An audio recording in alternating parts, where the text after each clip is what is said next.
A mixed bag of data came in this week, but it looks like it's good enough for the Federal Reserve to continue cutting rates, which is good for gold. Let's take a look.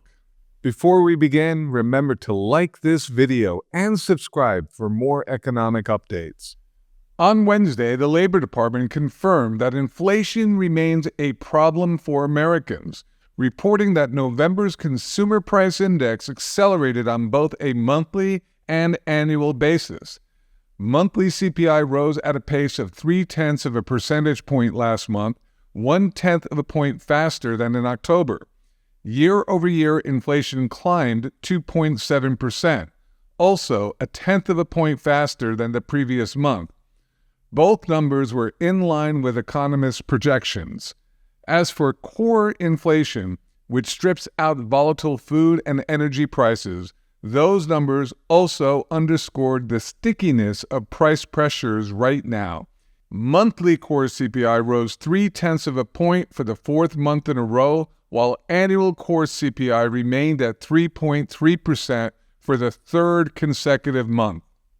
Despite the continued inflation stubbornness reflected in November's consumer data, the consensus opinion remains that price pressures are largely cooperating and rate cuts can proceed into the new year.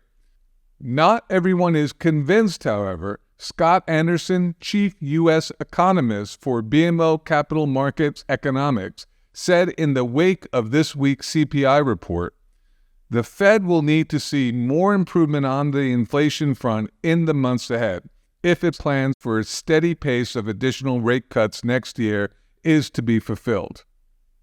One thing we know for sure is that there was no sign of any improvement in inflation at the wholesale level last month.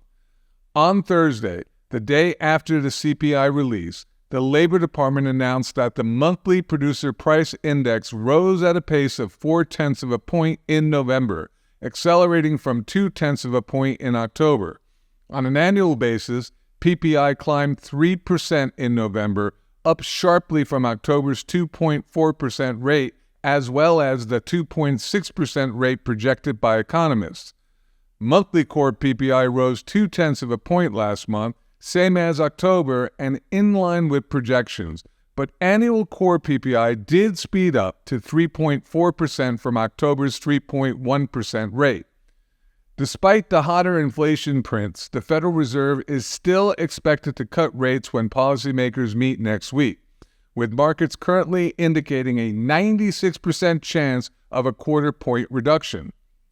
Finally this week, we're only 2 months into fiscal year 2025, and already it's beginning to look as though the annual budget deficit may come in at a bigger total than the $1.8 trillion shortfall racked up last year.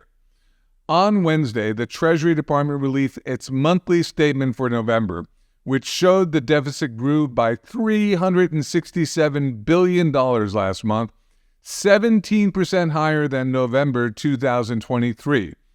This despite the government receiving revenue of $302 billion for the month, which is about $27 billion more in receipts than it received the previous November. Through the first 2 months of the current fiscal year, the deficit has grown to a total of $624 billion, 64% higher than the cumulative total at the end of November 2023.